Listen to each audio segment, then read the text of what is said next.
يا مساء الفل، ازيكم عاملين ايه؟ وحشتوني جدا جدا، يا رب تكونوا بخير وصحة وسعادة، اللهم امين يا رب. قبل ما نبتدي الفيديو الجميل بتاعنا نصلي الاول بينا على الحبيب المصطفى. اللهم صل وسلم وبارك عليك يا حبيبي يا رسول الله. لو اول مرة بتشوفوني انا مروة ودي قناتي، اتمنى تشتركوا فيها وتفعلوا الجرس عشان يوصلكم كل جديد، ونعمل لايك النهاردة عشان عيد ميلاد ايود حبيبي. اول فرحتي النهاردة هو اياد ابني الكبير. ربنا يا رب يهديه ويبارك فيه يا رب، اللهم امين. وولادنا وولاد المسلمين اجمعين. بصراحه انا مش متعوده خالص اعمل عيد ميلاد ولا حاجه والله، عشان إن انا عارفه ان هو حرام وربنا يسامحنا. بس والله العظيم انا الهدف من الفيديو ان انا افرح اياد، لانه فعلا كان واخد دور برد صعب جدا، وفضل حوالي اكتر من اسبوعين تعبان ومش بيروح المدرسه. وبعدين على طول يعني مجرد ما بدأ يفوق كده من الدور راح على طول امتحانات الترم الاول. فقلت له خلاص انا هفرحك كده ونعمل لك عيد ميلاد يا اياد، بس طبعا مش هعمله في نفس اليوم. هو عيد ميلاده كان 11/11. بس انا ما عملتوش في اليوم ده، انا عملته بعديها بحوالي 10 ايام او حاجه، تمام. فقلت خلاص بقى النهارده بقى خد الاجازه، يعني مش النهارده، يعني هو اخد اجازته وبدات على طول تاني يوم في عيد الميلاد. عملنا حاجات كتير النهارده مع بعض في الفيديو، كمان مصوره الحفله ومصوره اياد ومروان، كل حاجه هتشوفوها في اخر الفيديو. اتمنى بس تعملوا لايك لاياد ولايك لام اياد، لو مش عشان اياد وعيد ميلاد اياد يبقى لايك لام اياد، لان انا بصراحه تعبت وهلكت جدا في الفيديو ده. يلا بقى ندخل في الفيديو الجميل بتاعنا. حطيتوا اللايك؟ طيب شايفاكوا يا اللي حطيتوا اللايك، واللي ما حطيتوش لايك برضو شايفاكوا. يلا بينا نبدأ الفيديو الجميل بتاعنا، يلا بينا. بصوا اول حاجة كده انا عملت 3 بيضات، تمام. حطيت عليهم كيسين من الفانيليا او معلقة صغيرة مليانة فانيليا. بعد كده حطيت كوباية وربع سكر. بعد كده ضربتهم في الخلاط زي ما انتم شايفين كده، وبعد كده نزلت بكوباية مية سخنة جدا. نص كوباية من الزيت، وبعد كده نزلت بكوباية وربع مية سخنة من الكتل. مية سخنة معقولة. الكيك مش هيبقى زفر، لا خالص، انا دايما بعملها كده ومجرباها كذا مرة. وانا بصراحة اي حاجة بعملها لكم على القناة لازم بكون مجرباها عندي الاول بصراحة، فما تقلقوش. حطيت كده حوالي 3 معالق، بس حسيت انها كانت كتيره شويه، هنحط معلقتين ونص، لان الكاكاو بتاعي اللي هو الاصلي نضيف جدا، فيعني اقل الامكانيات منه بتخلي الكيكه حلوه جدا. بجيب الكاكاو بتاعي يا بنات من العابد بتاع الحلويات، مستلزمات الحلويات، بصراحه حاجته كلها نظيفه وصورت فيه قبل كده، وان شاء الله برضه هصور فيه قريب جدا. هنا كده خلاص نزلت بالكاكاو الاول قبل ما احط الدقيق. هنقلب بقى المكونات بتاعتنا في اتجاه واحد، مش هبدل ايدي بالمضرب اليدوي بتاعي دوت. في اتجاه واحد. هنا كده حبيت اعزز النكهة شوية، فحطيت مع نص معلقة من النسكافيه. وبس كده. طبعا الخليط بتاعي سخن لان انا حاطه فيه ميه سخنه، فالحبيبات بتاعه النسكافيه هتدوب، ما تقلقوش. هنا كده حطيت حوالي كوبايه واحده من الدقيق، وحطيت مع معلقه صغيره من بيكنج البودر، ونص معلقه من بيكنج صودا او كربونات الصودا، تمام. الدقيق بقى يا جماعة أنا ما بعايرش الدقيق على فكرة، أنا بحط كده لحد ما أحس إن الخليط بتاعي بقى مظبوط وسمكه لا تقيل قوي ولا خفيف قوي. يعني أنا ولا مرة بحب أعاير الكيك بتاع الكيك بالذات. الدقيق بتاع الكيك أنا بحط زي ما انتم شايفين بالمعلقة كده، بس طبعا الدقيق ده أنا نخلاه الأول كويس جدا، وبعد كده بحط بقى معلقة بمعلقة كده وأقلب في اتجاه واحد. ومش عايزة أقلب كتير، ما بحبش أقلب كتير طالما حطيت البودر والصودا، بيكنج صودا او كربونات الصودا.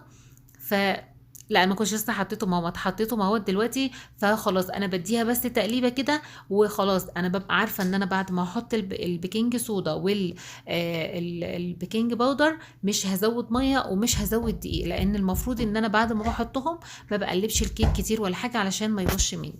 هنا كده بقى الصواني بتاعتي مقاس 17، عملتها حجم صغير لان الكيكه دي انا هعمل منها تورتايه كامله، فمش عايزاها تكون يعني مش عايزه ابقى محتاجه ان انا اعمل مقدار كمان.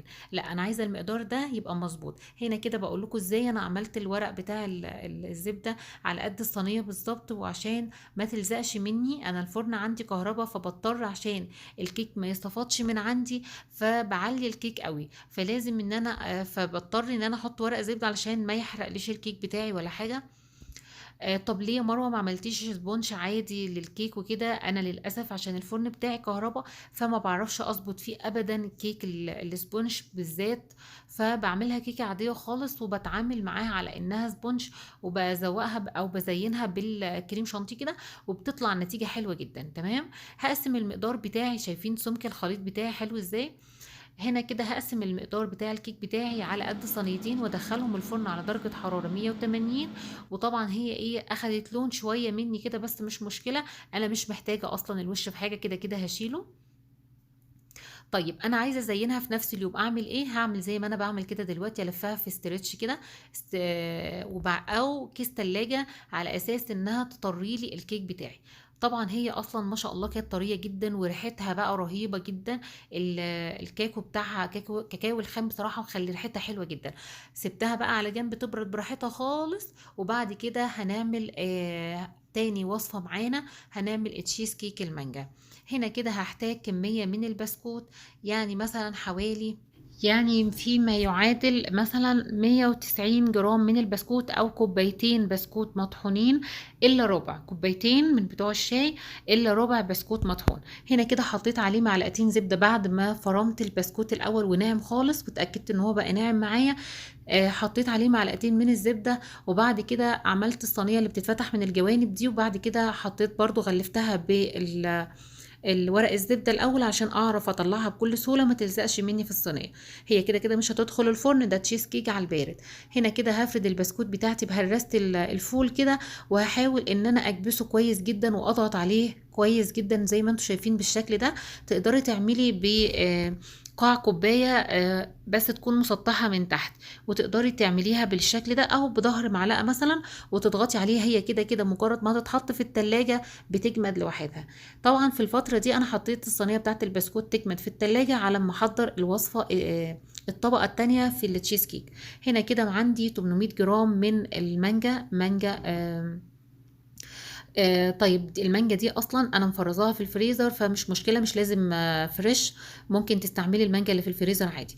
هنا كده حطيت 800 جرام مانجا وفرمتها كويس جدا في الكبه، نعمتها خالص. بعد كده حطيت كريمه سايله، سوري، جبنه سايله او تقدري تستعملي جبنه كريمي. طيب انا حطيت حوالي آه 400 جرام من الجبنة السايلة، أي جبنة بقى عندك، أو جبنة كيري أو جبنة سايلة اللي هي بتتباع في البرطمانات دي، مفيش أي مشكلة. وحطيت كمان كوباية من الكريم شانتيه، أو تقدري تحطي كوباية كريمة لباني وده هيبقى طبعا أحسن وأحسن. هنا كده كنت حطيت معلقة كبيرة من الجيلاتين. طبعا يا جماعة أنا نقصت من المانجا الأول كوباية على جنب، اخدت من ال 800 جرام دول كوبايه من المانجا بعد ما نعمتها كويس في الكبه، حطيتها في كوبايه على جنب على اساس ان انا هزين بيها التشيز كيك. بعد كده نزلت بالجبنه السايله بتاعتي اللي هو 400 جرام، وحطيت كوبايه من كريم شانتيه، وحطيت حوالي معلقه اكل جيلاتين، دوبتها في شويه ميه في الميكروويف وحطيتها علشان تربط لي الجيلاتين، يربط لي الطبقه التانية ديت ما تبقاش سايله. ومع ذلك برضو كانت خفيفة، فكانت للأمانة محتاجة كمان نص معلقة. فانتوا لو هتجربوها تعملوا معلقة كبيرة، معلقة ونص جيلاتين في شوية مية ونسخنهم كويس، او تحطيها في الميكرويف. هنا كده خلاص بنحضر الطبقة التالتة والأخيرة. هنا برضو حطيت معلقة صغيرة من الجيلاتين في مية سخنة، ورجعت حطيتها في الميكرويف تاني على أساس ان الجيلاتين يسيح. دي الكوباية اللي انا نقصتها من المانجا في الأول اللي قلت لكم عليها هنسيبها على جنب. هنا كده حطيت الجيلاتين بعد ما داب كويس في الميكرويف على حوالي 30 ثانية كده، وبعد كده قلبت كويس جدا وبسرعة جدا علشان الجيلاتين ما يكلكعش ويعمل كتل معايا في الطبقة الأخيرة. هنا كده خلاص ننزل على طول بقى. طبعا الطبقة التانية كانت اخدت حوالي 3-4 ساعات كده على ما ربطت كويس جدا، فبعد كده بعمل لها الطبقة الأخيرة اللي انتوا شفتوها بالمانجا دي. عايزة اقول لكم كانت تحفة جدا. التشيز كيك المانجا ده من اجمل التشيز كيك اللي ممكن تعمليه في حياتك، تحفة جدا وطعمه رهيب جدا. كان بصراحة على السفرة نمبر 1، احلى كمان من التورته. هنا كده كنت عملت كب كيك للولاد لانهم طلبوا مني يا ماما اعملي لنا كب كيك مع في عيد الميلاد، فعملت لهم ايه كام كوبايه صغيره كده على قدهم. وهنا كده كنت خلاص جبت اخر بقى، قلت اعمل كوبايه شاي علشان اقدر اكمل، لان انا كنت هعمل التحضيرات دي كلها كانت قبل عيد الميلاد بيوم، لان في يوم عيد الميلاد في حاجات تانية كنت هعملها واقول لكم عليها دلوقتي. هنا كده خلاص هنشيل وش الكيك لان انا مش محتاجاه، وهنسيبه على جنب، وهنعمل بيه برضو حاجة تانية كده، وهنسرق كده واحدتين كوب كيك معاه مع وش الكيك ده، وهنعمل بيهم برضو وصفة حلوة دلوقتي هنشوفها مع بعض. هنا كده الكيك انا هقسمها على قطعتين، يعني طبقتين، كل كيكة طبقتين، يعني التورتاية في الاخر هتبقى 4 طبقات. زي ما انتم شايفين الكيك ما شاء الله طري جدا وهش، وخصوصا كمان لما لفيته في الاسترتش ده خلالي الكيكه طريه جدا. ومش هقدر، مش هستنى بقى لتاني يوم علشان ازينها، لا انا هزينها. يعني انا عملتها الظهر وزينتها بالليل حوالي الساعه 10 11 كده. هنا كده حطينا كوبايه او كوبايه ونص من الكريم شانتيه، وحطيت عليهم كوبايه ميه، كوبايه ونص كريم شانتيه، كوبايه ميه. تقدري تسيبيها بيضة كده، بس انا يعني عندي مروان لو لقى اي حاجة فيها يعني بيضة في التورتة مش هيرضى ياكلها. فاضطريت ان انا اعمل صوص الشوكولات اللي انا هزين بيه التورتة في الاخر.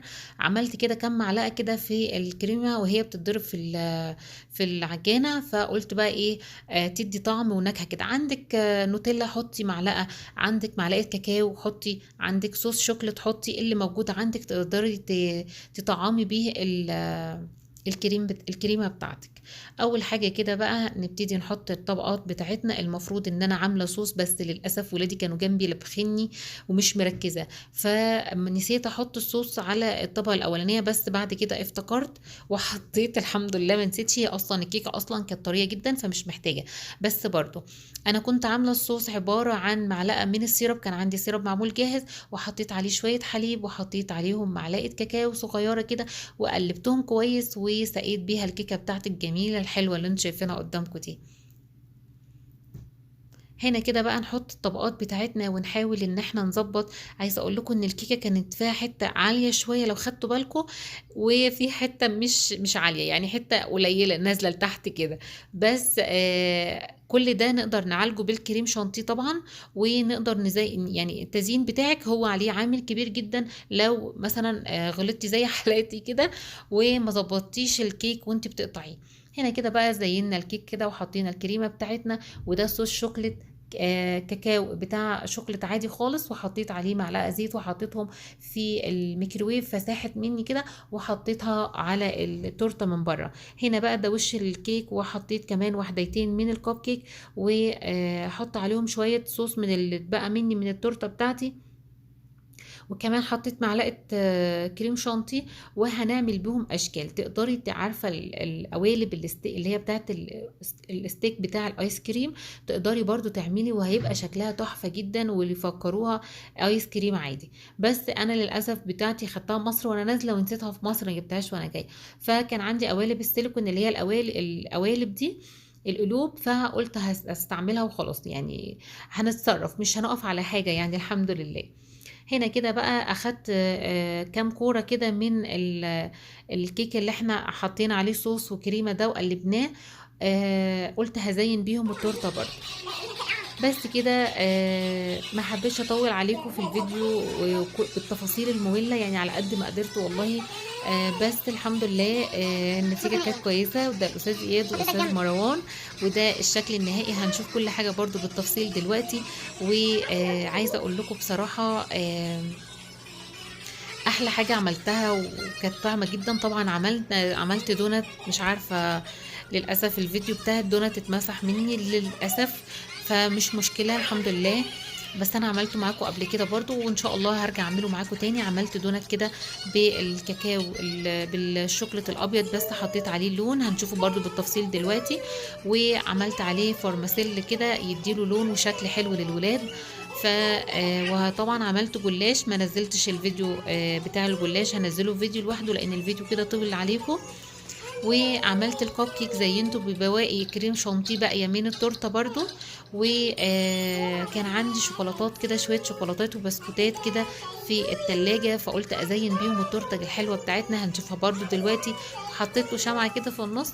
والجلاش اللي انتوا شايفينه قدامكم ده برضو هنشوفه دلوقتي بالتفاصيل، دوت انا عاملاه بالمكسرات وكمان حاشيه بالتمر.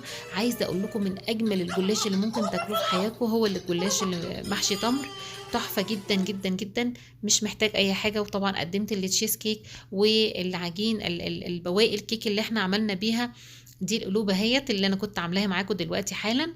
شايفين شكلها حلو ازاي؟ طبعا ده بس دي الحاجات اللي انا عملتها الحمد لله، وفرحنا ايوده وانا كمان هلكت طبعا. فاللي لسه مكمل معايا بقى الفيديو وعجبه الفيديو بتاعي والحاجات اللي انا عملتها في الفيديو النهارده، اتمنى تعملي لايك للفيديو واشتركي في قناتي لو لسه ما اشتركتيش. هنا كده بقى خلاص كنا احتفلنا، وقلت لهم بقى غنوا زي ما انتوا عايزين من هنا للصبح براحتكم. وعزمتهم كمان، باباهم عزمهم على ايس كريم كمان بره، باسكن روبنز. يعني بص احنا ظبطناهم اخر تظبيط، يقعدوا بقى يذاكروا ولا لا يقعدوا يذاكروا بقى الى لما الترم التاني يخلص. خلاص انا بكلمكم دلوقتي ولسه ايام عن الترم التاني عشان يبدأ، فما عادش وقت اصلا. فالحمد لله ان انا عملت لهم حاجه فرحتهم واتبسطوا، وان شاء الله ربنا هيسامحني لان انا الحمد لله يعني انا حاولت ان انا ما اعملوش في نفس اليوم علشان برضو مبقاش فيه حرمانية ولا حاجة، وان احنا نفرح ولادنا برضو ده مش حرام ولا حاجة. هو عيد الميلاد اي نعم، ما نكرش ان هو حرام ومش من الاعياد بتاعة المسلمين خالص، بس احنا بنحاول ان احنا نفرح الولاد والله مش اكتر. وربنا طبعا غفور رحيم. هنا كده حطيت بقى كام وحدات كنز كده، وده الدونات اهوت، وده الكب كيك بعد ما زينته كده بكريم شانتيه، وحطيت عليه شوية فورماسيل برضو كده مش اكتر. والجلاش بتاعنا والتورته والتشيز كيك بقى كان تحفه جدا بصراحه. اكتر حاجه اتاكلت يوم عيد الميلاد هو كان التشيز كيك، كلهم عجبهم جدا، قالوا لي تحفه تحفه تحفه. والتورته باين عليها انها يعني كل اللي شافها قالوا لي انها جايه جاهزه، بس انا اللي عاملاها في البيت الحمد لله. وحطيت كده شويه كاجو لان اياد بيحب الكاجو هو ومروان. وبس كده ده الفيديو بتاعنا النهاردة. اتمنى يا رب يكون الفيديو عجبكم، وتشتركوا في قناتي لو لسه ما اشتركتوش. ولو لسه ما عملتيش لايك للفيديو مكسلة انزلي حالا اعملي لايك للفيديو وشجعيني، واكتبي لي كومنت لطيف كده يشجعني ان انا اكمل معاكم ان شاء الله باذن الله. يا رب يكون الفيديو عجبكم، ويا رب ما كنش طولت عليكم في الفيديو. واشكركم واترككم في رعاية الله، واشوفكم في فيديو جديد ان شاء الله. والسلام عليكم ورحمة الله وبركاته.